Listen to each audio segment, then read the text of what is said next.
C'est trop tard, j'ai pas dit à mon grand-père que je l'aimais, j'ai pas dit à ma grand-mère que je l'aimais, ou j'étais pas là, ou je lui ai pas serré la main.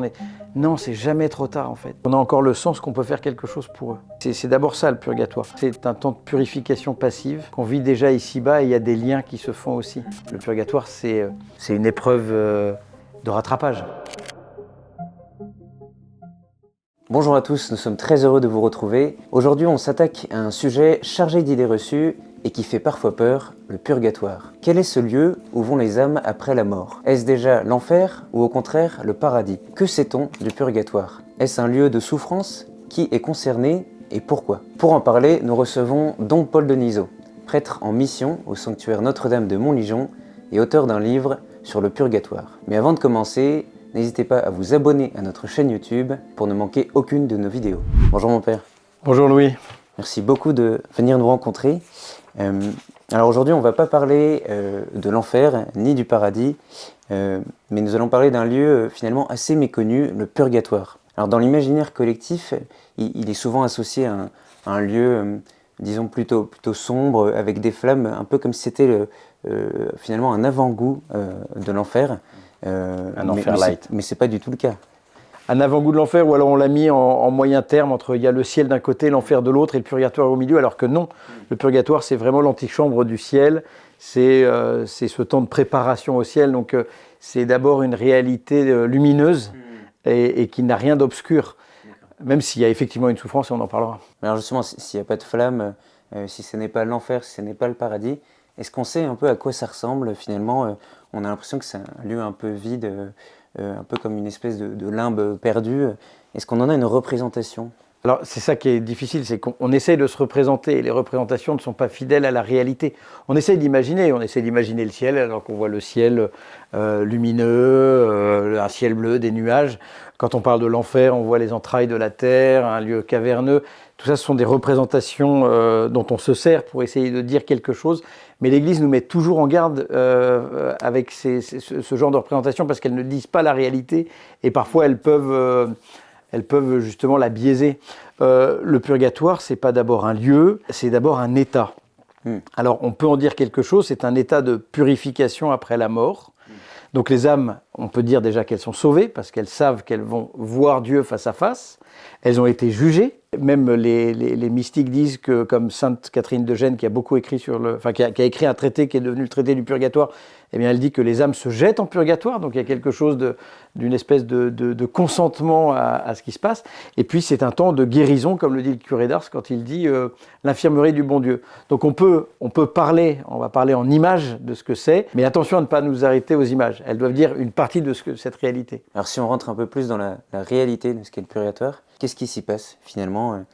À quoi sert le purgatoire? Il sert à ceux qui sont morts dans l'état d'amitié avec Dieu, mais non encore complètement purifiés des séquelles de leurs péchés. C'est-à-dire ceux qui sont ouverts à l'amour de Dieu, qui ne se sont pas séparés par le péché mortel, qui est le fait de couper le lien avec le Seigneur. Et bien, ceux qui sont morts, qui ont en eux encore une ouverture ultime, dit Benoît XVI, à la vérité et à l'amour, mais dont la vie a parfois été recouverte de compromission avec le mal.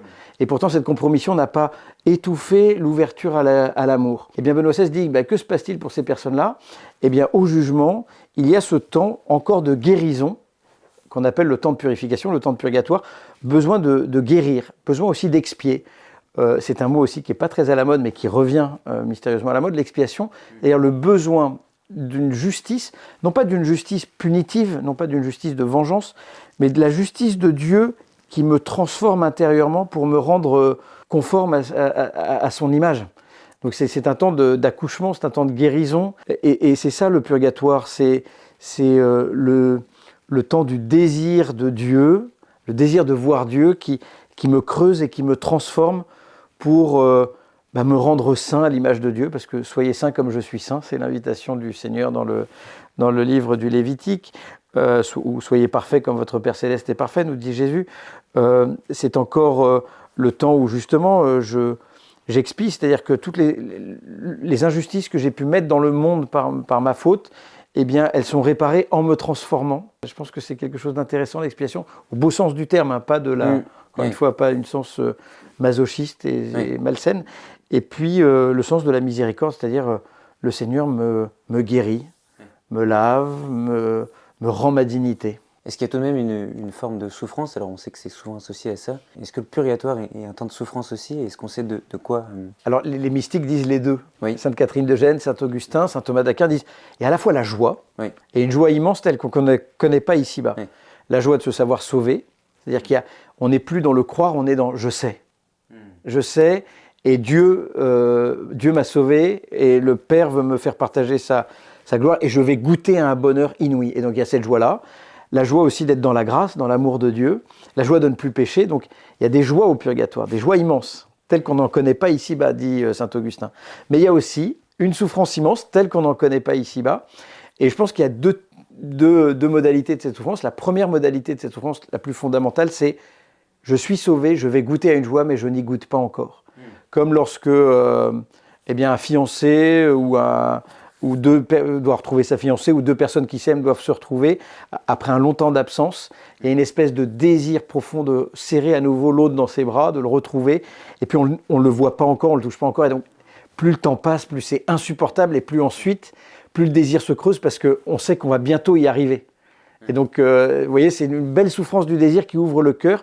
Et je pense que la deuxième souffrance aussi, c'est une espèce de cure de désintoxication. On est tous intoxiqués par l'amour, de l'argent, du pouvoir, de la gloire, la vanité, les fausses glorioles, et toutes les addictions, la drogue, l'alcool, la pornographie. Enfin, on est tous touchés par des formes d'addiction. Le péché est toujours une addiction. Et donc le purgatoire, c'est aussi ce temps où on apprend l'absence de ce qui nous abîmait.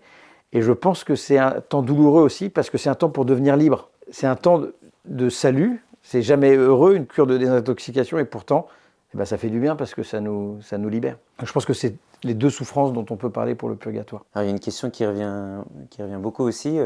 Est-ce que ça signifie qu'il n'y a pas de retour en arrière possible? Est-ce que la possibilité de l'enfer est exclue dès qu'on est au purgatoire? C'est intéressant. Ce que vous dites, c'est souvent une question qu'on entend dans les topos et les enseignements qu'on a. C'est fini. Enfin, l'enfer, c'est pour ceux qui ont refusé Dieu. Oui. L'enfer, c'est je refuse Dieu, et le Seigneur Jésus, sanctionne juste. C'est-à-dire, je t'aime, mais tu me refuses. Voilà, en fait, tu t'es auto-exclu, tu t'es auto-enfermé. C'est autre chose. Le purgatoire, c'est je suis encore ouvert à la vérité et à l'amour, mais il y a des choses en moi qui doivent être guéries. Donc, c'est pas du tout la même logique, ni la même souffrance. C'est la souffrance de celui qui guérit le purgatoire. Quand on est dans une chambre d'hôpital, c'est jamais heureux, mais c'est pour notre bien, c'est pour nous rendre la santé. Alors c'est deux réalités très différentes, mais finalement, qu'est-ce que le purgatoire apporte que la vie terrestre n'a pas pu accomplir? Ça aussi, c'est une très bonne question, parce que souvent on entend, comme vous le dites, je pense que c'est ça que vous voulez dire sans doute, c'est il a fait son purgatoire sur terre. Oui. Effectivement, je pense qu'il y a des temps dans nos vies où il y a des temps qui sont des purgatoires. Sainte Thérèse de l'Enfant Jésus, quand elle meurt, elle a traversé un purgatoire qui était sa nuit de la foi, et je pense que c'est une purification, vous voyez, qui a ouvert son cœur. C'est pour ça qu'à la fin de sa vie, elle prononce le nom de Jésus, elle a vécu cette purification dans la maladie, dans la nuit de la foi, elle aime. Nous vivons dans la vieillesse, dans les épreuves de la vie, nous vivons des purgatoires. Donc vous avez tout à fait raison, c'est des lieux, c'est des temps, mystérieusement, où l'épreuve peut nous faire grandir dans la foi et dans l'amour. Sauf que ici-bas, nous pouvons le choisir. Soit nous pouvons nous rebiffer, soit nous pouvons mystérieusement continuer d'aimer dans les épreuves de la vie et finalement de grandir. Le purgatoire, nous ne le choisissons pas, ça nous est donné, et l'âme du purgatoire, elle pâtit ouverte à cet amour de Dieu. Est-ce qu'on a le moyen de savoir qui est au purgatoire? Déjà, est-ce qu'on y passe forcément tous? Et puis est-ce que typiquement les non-baptisés y ont aussi accès, si je puis dire? C'est comme le ciel ou l'enfer, on ne sait pas où sont les gens. À part l'Église canonise des personnes, c'est-à-dire qu'elle nous dit dans la foi, ces personnes-là sont au ciel, mais les personnes de nos familles que nous avons aimées, même celles qui ont une très belle vie, on ne sait pas. Justement, la question, ce n'est pas tant de faire des projections que de prier pour elles. Je ne sais pas où il est. Lui, il avait une vie ouverte et lumineuse, très bien. Lui, il avait une vie plus tourmentée, plus difficile. Parfois même, il s'est donné la mort. C'est pas à moi de juger. C'est le Seigneur qui sait ce qu'il y a dans le cœur. En revanche, dans l'espérance, c'est-à-dire, Seigneur, toi tu peux. Toi, tu es la miséricorde. Toi, tu es l'amour infini. Moi, je peux prier pour eux. Et c'est ça ma mission. Et le salut, il est aussi réservé aux personnes qui meurent sans le baptême. Le baptême, c'est le moyen normal de salut, mais le Seigneur nous sauve au-delà de ces sacrements. Et, et Dieu veut sauver tous les hommes. Ensuite, ça lui appartient à lui. Mais nous pouvons prier. Alors le purgatoire, est-ce que c'est un temps de passage limité ou est-ce qu'on peut y rester éternellement? Est-ce qu'on a une idée de cette... Pas éternellement, il prendra fin Oui. au retour du Christ. Alors parfois, dans certaines révélations privées, on entend il restera au purgatoire jusqu'à la fin des temps. Moi, je fais toujours un peu attention, mais c'est toujours c'est qu'un temps de transition. C'est un temps de passage. Normalement, le purgatoire, c'est un temps de guérison. Donc, quelle durée, ça n'appartient qu'au Seigneur. Et à nous, en fait, à quel point nous avons besoin d'être guéris en profondeur par son amour. Et la durée appartient à chacun. Oui. Puis la durée n'est pas, disons, c'est pas un temps humain, qui n'est pas mesurable. Très juste. Oui. C'est pas un temps cosmologique, c'est un temps psychologique. Vous savez, comme dans la vie, parfois, le temps nous semble très court ou très long, mais finalement, dans ce temps cosmologique des semaines, des années, mais dans ce temps, nous avons changé à une vitesse qui n'est pas la même que le temps des saisons. C'est un temps qui nous est propre, c'est un temps de la personne. D'accord. C'est pas un temps en jour. Alors, une question qui revient aussi pas mal, c'est est-ce qu'il existe des moyens sur Terre de gagner du temps en purgatoire, un peu comme si on voulait traverser ce temps très rapidement, l'effacer assez vite pour aller au paradis? Oui, évidemment. Le premier, je pense que c'est la charité. C'est ce que Saint Pierre nous dit. Saint Pierre nous dit dans son épître, la charité couvre une multitude de péchés. Donc le critère du jugement, ce sera comment as-tu aimé. Donc j'avais faim et vous m'avez donné à manger, j'avais soif et vous m'avez donné à boire, j'étais nu en prison, vous êtes venu me visiter, vous m'avez vêtu. En fait, au lieu de faire des calculs, aime, sert. Et puis et puis les pauvres, parce que si les pauvres ont une place dans ta vie, c'est eux peut-être qui t'obtiendront la grâce ultime de la conversion au moment de la mort, la persévérance.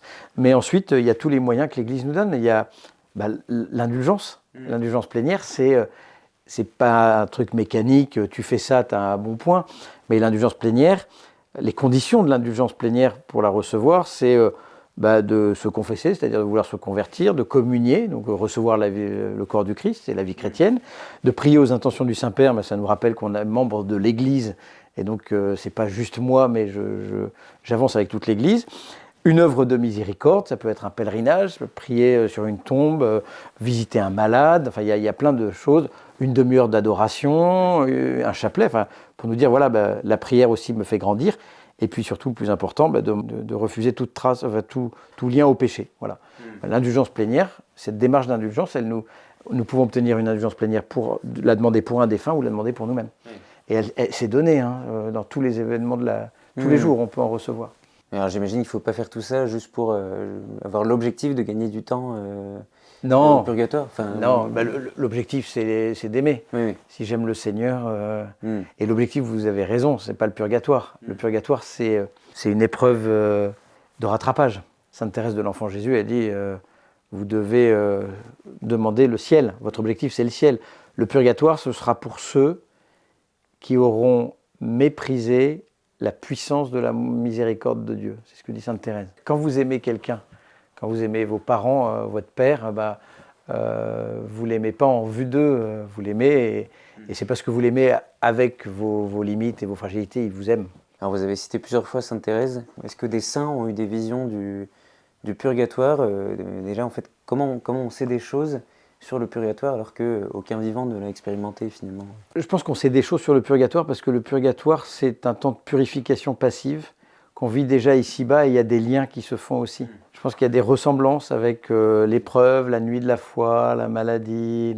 Ensuite, vous avez des saints qui ont eu des expériences du purgatoire. Alors, moi, c'est surtout des expériences de relation avec des âmes du purgatoire. Oui. Padre Pio, Sainte Thérèse de l'Enfant Jésus, le curé d'Ars qui les priait et qui priait pour elle et qui les priait, Saint Stanislas Kostka, il y a eu plusieurs mystiques qui ont eu, Sœur Faustine, mais c'est quand on parle de la façon dont on vit le purgatoire, c'est surtout à travers des expériences concrètes ici-bas qu'on peut se dire tiens, voilà ce que pourrait être une purification après la mort. Et quand vous parlez de relation entre ces saints et ces âmes du purgatoire, comment il faut la voir cette relation? Par exemple, alors c'est des révélations privées, il faut toujours être un peu prudent, mais Saint Padre Pio, des âmes du purgatoire venaient lui demander des prières. Un jour, par exemple, il me semble qu'un novice a entendu du bruit dans sa cellule, des espèces de cris, une foule qui criait « Gloire à Padre Pio », et il n'y avait personne.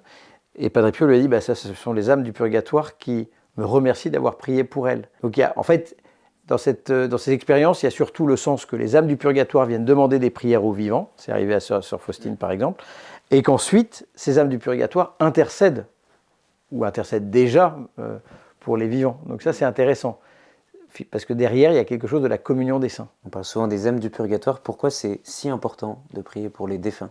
D'abord, je pense que c'est important parce que nous avons nos propres défunts et c'est une miséricorde qu'on leur fait, c'est un acte d'amour qu'on leur fait encore par-delà la mort. Et je pense que c'est non seulement important, mais on en a besoin, parce qu'on a besoin de dire merci, on a besoin de leur demander pardon, on a besoin de leur pardonner. Donc ça correspond à un besoin, sauf que ce besoin ne nous ferme pas sur nos défunts, mais on demande à Jésus de les accompagner et de leur pardonner et de les guérir.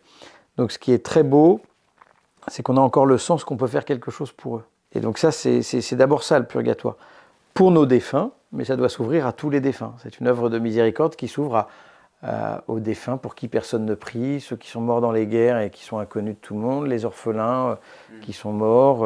Donc voilà, c'est une ouverture à tous ceux qui... Je pense que c'est vraiment une œuvre de miséricorde. Et c'est important aussi parce qu'on le fait d'ailleurs à chaque messe. À chaque messe dans la prière eucharistique, on prie pour eux. Aux vêpres, à chaque fois dans la dernière prière des vêpres, c'est pour les défunts. Donc c'est important vis-à-vis de ceux que nous avons aimés et ça s'ouvre aussi à toute l'Église invisible. Et puis ensuite, eux-mêmes en retour prient pour nous. Ça, on le sait. Oui, parce que c'est tout le mystère de l'Église. Les saints du ciel prient pour les âmes du purgatoire et pour ceux qui sont encore ici-bas. Nous demandons des prières aux saints du ciel, mais nous prions pour les défunts aussi, et nous leur demandons en retour des prières. Et en fait, tout ça, c'est un grand mouvement d'amour, qui sont les trois états de l'Église, le ciel, le purgatoire et l'Église ici-bas, l'Église pérégrinante. Tout ça, c'est une seule Église. Ce qu'on appelle aussi la communion des saints. Et alors, c'est la prière pour les défunts, donc à part pendant la prière eucharistique, est-ce que l'Église invite aujourd'hui à le faire Est-ce qu'on devrait plus le demander Mais oui, et moi je regrette un peu parce que le pape François, dans l'année jubilaire, l'a demandé, mais on n'en a pas beaucoup parlé malheureusement. Le pape François autorisait une deuxième indulgence plénière dans chaque jour, pendant l'année de l'espérance, pour les âmes du purgatoire. Donc oui, c'est très encouragé de prier pour eux en dehors. Alors il y a la messe bien sûr, il y a le chapelet, mais il y a toutes les œuvres de miséricorde, le fait de faire la charité, enfin de faire la charité, le mot est malheureux, mais de faire l'aumône, on peut l'offrir aussi pour un vivant, mais on peut demander aussi, on peut dire je le fais pour les âmes du purgatoire, on peut tout faire pour les âmes du purgatoire. Alors on est invité à prier on peut prier pour nos défunts, nos défunts le font en retour. Est-ce qu'on peut communiquer avec eux d'une manière ou d'une autre ? Ah, alors ça c'est la grande tentation aujourd'hui. C'est vrai que quand on a perdu un proche, on a envie de l'entendre, on a envie d'entendre sa voix, et ce temps du deuil est lourd et dur parce que on ne l'entend plus, on ne le voit plus, on ne le touche plus, et on aimerait dialoguer avec lui. Alors il y a des tentations là de communication avec les morts qu'on retrouve surtout avec les médiums. C'est à la mode, mais c'est très dangereux. C'est très dangereux pour plusieurs raisons, parce que la communication avec les morts, d'abord le médium, c'est dangereux pour le portefeuille, parce qu'il y a des gens qui dépensent des sommes astronomiques, et voilà. C'est dangereux aussi parce qu'on devient esclave de cette relation, parce que ça maintient le mort dans une espèce de, comme une âme errante, un peu dans les parages, et puis finalement on n'arrive pas à faire le deuil, parce qu'il est pas loin, je veux à tout prix lui parler. Et puis c'est dangereux aussi, surtout parce que la communication avec les morts, les médiums et tout ça, on ne sait jamais qui on appelle. Les saints du ciel, ils ne se manifestent pas comme ça, les anges non plus. Les défunts, ils sont soit au ciel, soit en enfer, soit en purgatoire. Ceux qui peuvent répondre, ce sont les démons. Et les démons, c'est des êtres spirituels qui sont là depuis le commencement de l'univers. Ils connaissent la vie de mes ancêtres. Ils peuvent très bien se faire passer pour un grand-oncle, un arrière-grand-père, et me parler, et ils connaissent les détails de leur vie. Et là, c'est très dangereux parce qu'on ouvre des portes à des réalités qui peuvent me faire beaucoup de mal. En revanche, nous ne croyons pas à la communication avec les défunts, avec les morts. Nous croyons à la communion avec eux. C'est d'un autre ordre. c'est d'un ordre beaucoup plus profond, mais qui n'empêche pas d'éprouver physiquement et psychologiquement la séparation, l'absence. Voilà. Mais en revanche, dans la foi, c'est-à-dire dans une réalité métaphysique beaucoup plus profonde, du même ordre que mon être dans l'existence, eh bien dans la foi, ils sont proches de moi. Cet amour est toujours vivant. Même si je ne les sens pas, je ne les vois pas. C'est comme le Seigneur, je ne le sens pas, je ne le vois pas. Et pourtant, dans la foi, je crois que nous sommes encore unis par ces liens de charité, par le Seigneur. Et ça, cette communion des saints, eh bien, nous la vivons particulièrement au moment de la messe. Et ça n'empêche pas, encore une fois, les larmes et l'absence. Mais en revanche, cette certitude de foi qu'ils sont proches de moi. Et c'est beaucoup plus qu'une simple communication avec des âmes errantes. Alors, on entend souvent dire que le purgatoire serait né un petit peu au Moyen-Âge, serait une invention humaine. Alors, est-ce que c'est le cas et est-ce que même déjà des passages de la Bible y faisaient référence? Et alors d'ailleurs, dans le symbole des apôtres, on dit que Jésus descend aux enfers. Est-ce qu'on parle de cette même réalité? Alors c'est intéressant, j'y reviendrai peut-être pour le credo, mais effectivement, quand Jésus descend aux enfers, c'est qu'il descend dans la mort venir nous chercher. C'est ça que ça d'abord. Ça veut dire la descente de Jésus aux enfers, c'est la descente de Jésus qui vient chercher les âmes des saints, des justes de l'Ancien Testament, de l'Ancienne Alliance qui attendent. Et cette descente aux enfers, il la réalise à chaque fois que nous mourons, il vient nous chercher justement dans les affres de la mort. C'est ça que ça veut d'abord dire. Donc elles sont où précisément? C'est pas d'abord un lieu, c'est un lieu existentiel, c'est le lieu de la mort, l'abysse de la mort. Vous voyez, là encore, on représente des lieux, mais c'est une réalité spirituelle qui échappe aux lieux. Vous avez dit qu'effectivement le purgatoire avait été, sans doute, certains ont dit que son origine venait du Moyen-Âge, parce qu'effectivement, le dogme du purgatoire dans l'Église date de 1439 du Concile de Florence. Donc c'est là où on parle vraiment de manière dogmatique du purgatoire. On va en parler ensuite au Concile de Trente et puis ensuite même au Concile Vatican II. On va parler de les âmes qui sont mortes dans l'état d'amitié avec Dieu mais non encore purifiées complètement. Donc on parle du purgatoire. Mais cette réalité du purgatoire, elle vient bien au-delà. Elle vient d'abord d'une pratique de l'Église dès l'origine de prier pour les défunts. Donc si on prie pour eux, ça veut dire qu'on pressent qu'on peut encore les aider dans un état intermédiaire après la mort. Les pères de l'Église aussi ont parlé du purgatoire. Saint Augustin, c'est celui qui a parlé de ce temps de purification le mieux, mais d'autres, Clément d'Alexandrie, Saint Cyprien de Carthage, ont parlé du purgatoire. Et puis vous l'avez dit, on a une trace de la prière pour les défunts, d'abord dans la Bible, dans le livre des Maccabées, qui nous rappelle que les Juifs ont prié pour les défunts, qui étaient tombés lors de la bataille contre Gorgias, et que ces défunts qui portaient des amulettes sur eux, eh bien, il fallait prier pour eux parce que c'était une pensée pieuse, parce qu'ils croyaient au pardon des péchés après la mort, de Maccabée 12. Ensuite, nous, on trouve aussi dans le Nouveau Testament, dans la première épître aux Corinthiens au chapitre 3 et au verset 12 à 17, ce feu purificateur dont parle saint Paul, qui permet de juger finalement la réalité de ce que fut notre vie. Et saint Paul dit « Et certains seront sauvés, même si tout le reste a été brûlé, comme à travers le feu. » Et donc là, il y a quelque chose que l'Église va reconnaître comme un fondement scripturaire du purgatoire. Mais si vous voulez, il y a l'Écriture et il y a surtout aussi la pratique de l'Église. Pourquoi est-ce qu'on prie pour les morts? Et donc c'est quelque chose que font les chrétiens dès l'origine. Dans toutes les prières eucharistiques, vous le trouvez. Et c'est quelque chose de finalement profondément humain parce que toute l'humanité fait quelque chose pour les morts. Alors que vient ajouter le dogme en 1439 Je pense c'est comme le dogme de l'Immaculée Conception. L'Église a toujours cru, des chrétiens ont toujours cru, sauf que le magistère dit tout d'un coup, voilà ce que le peuple chrétien croit, oui, c'est le donné révélé. Enfin, ça fait partie de la révélation. D'accord. C'est le désenveloppement du donné révélé. Alors le purgatoire, typiquement comme les fins dernières, est-ce que ça a été un temps démodé, si je puis dire? Alors le mot est un peu faible. Est-ce qu'aujourd'hui on assiste presque à un regain par exemple de la prière pour les défunts, du purgatoire? C'est très juste ce que vous dites. Et je pense qu'il y a eu une désaffection pour les fins dernières dans les années du Concile. On ira tous au paradis, enfin en tout cas en France. Encore une fois, en France, parce que là, pour Montligeon c'est aussi des fraternités de prière dans le monde entier. En Afrique, on prie pour les défunts, on prie pour les âmes du purgatoire. En Irlande, il y a une dévotion très forte pour les âmes du purgatoire. En Asie, en Amérique du Sud, là j'étais au Brésil, donc c'est très français, hein. C'est très français, voire une partie de l'Occident. Oui, même en France, on assiste à un comeback du purgatoire parce que on se réapproprie cette réalité qui fait partie de de l'enseignement de l'Église. Peut-être qu'on le redécouvre et surtout derrière, il y a cette question, vous l'avez dit, de la prière pour les défunts. C'est votre mission au sanctuaire de Montligeon, de prier pour les âmes du purgatoire. Et pourquoi ce lieu à Montligeon précisément? Si vous pouviez raconter en quelques mots ce qui s'y est passé. Montligeon, c'est né de l'intuition d'un prêtre, curé de paroisse, qui voyait la pauvreté de ses paroissiens et qui est arrivé dans une paroisse très pauvre. Et donc il a voulu créer du travail, il s'y est pris à plusieurs reprises, ça n'a jamais fonctionné. Et dans le même temps, il a perdu son frère et ses nièces et il a fondé une petite œuvre de prière qui s'appelait l'œuvre expiatoire pour la délivrance des âmes du purgatoire, qu'il a placée sous l'autorité de son évêque, et puis ensuite du pape, et puis des successeurs, et c'est devenu une archiconfrérie mondiale. Et pour diffuser le message de l'archiconfrérie, il a fondé une imprimerie qui a diffusé le message de l'œuvre. Et donc il a donné du travail à ses paroissiens. Et donc la fraternité de Montligeon, c'est d'abord des fraternités qui prient ensemble, en communion les unes avec les autres dans le monde entier.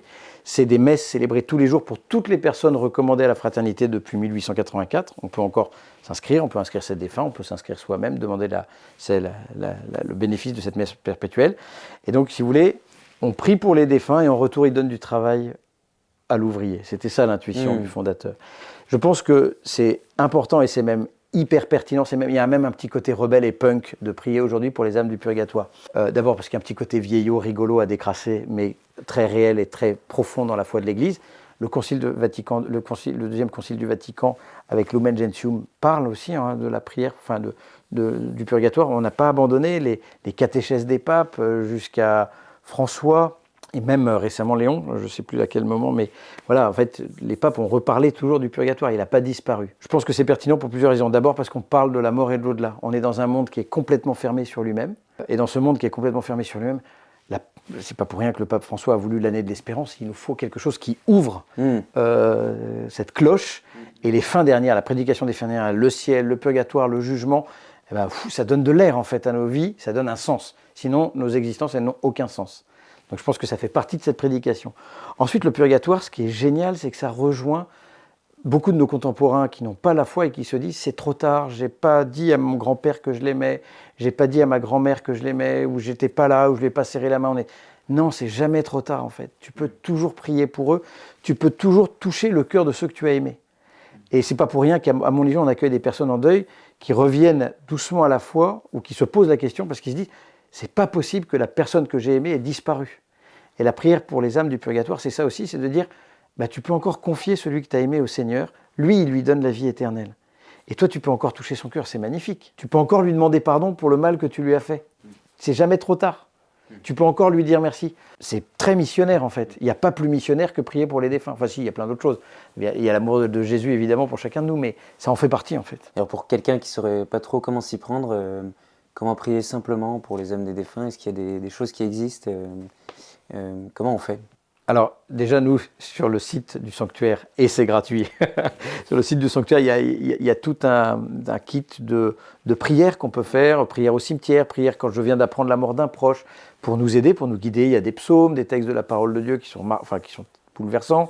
Il y a des textes des enseignements des papes, en particulier le pape Benoît XVI dans son encyclique Spe Salvi.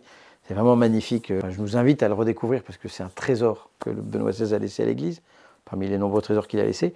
Et puis, vous avez aussi la prière du chapelet. Ou alors même, tout simplement, j'ai perdu un proche, je veux prier pour un défunt.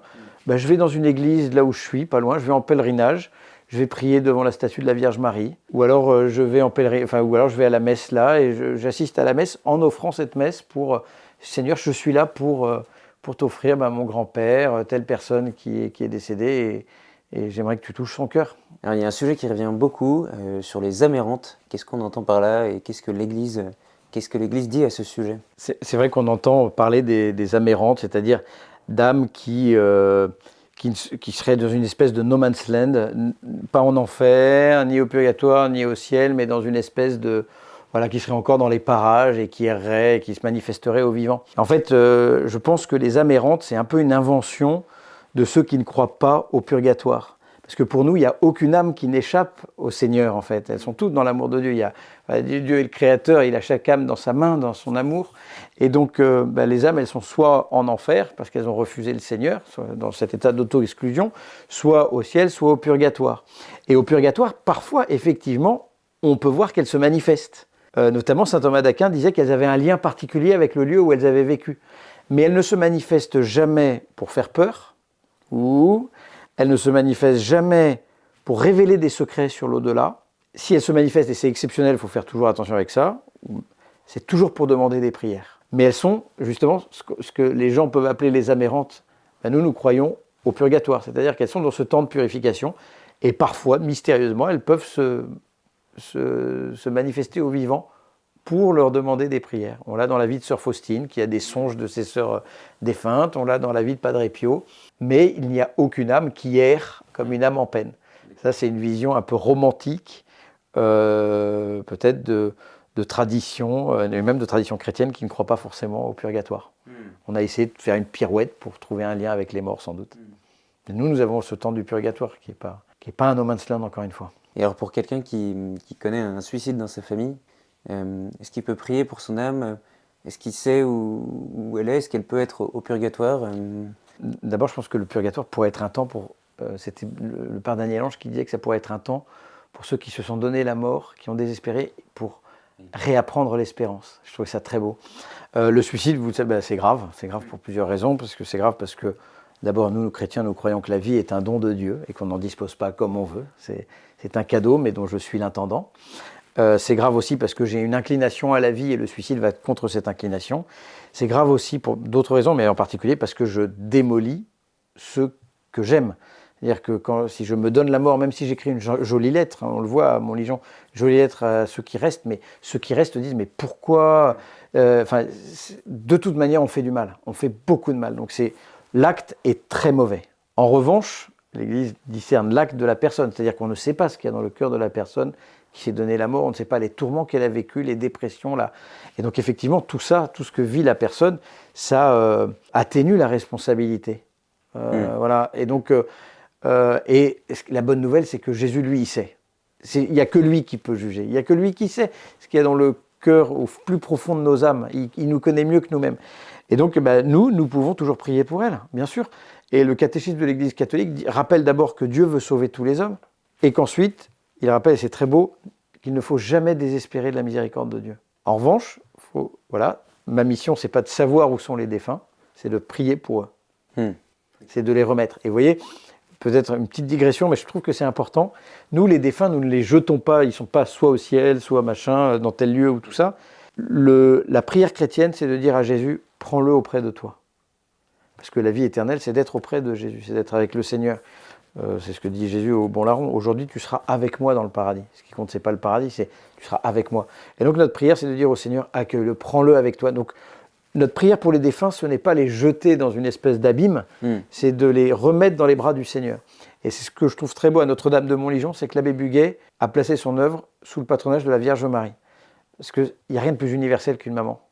Elle touche le cœur. La Vierge Marie, c'est une mère. Elle a souffert. Elle sait ce que c'est que la souffrance, la perte d'un enfant. C'est pour ça qu'on l'a pris, elle particulièrement, en lui confiant nos défunts, en lui disant confie-les à ton fils, intercède pour eux, parce que toi, tu es une maman, toi, tu sais. Et c'est ce qui nous touche beaucoup à Montligeon, c'est d'entendre toutes ces personnes dont les enfants ont été tués parfois dans des règlements de compte, ou qui se sont donné la mort, ou qui sont morts dans un accident, ou j'ai perdu mon conjoint, j'ai perdu un frère ou une sœur. La Vierge Marie, c'est celle qui, à elle, je peux remettre mon défunt. La prière chrétienne, c'est pas mets-le dans telle boîte, Seigneur, c'est Seigneur, prends-le avec toi. Je te le donne.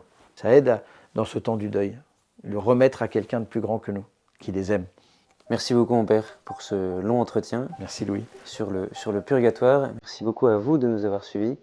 N'oubliez pas de vous abonner pour ne manquer aucun de nos prochains invités.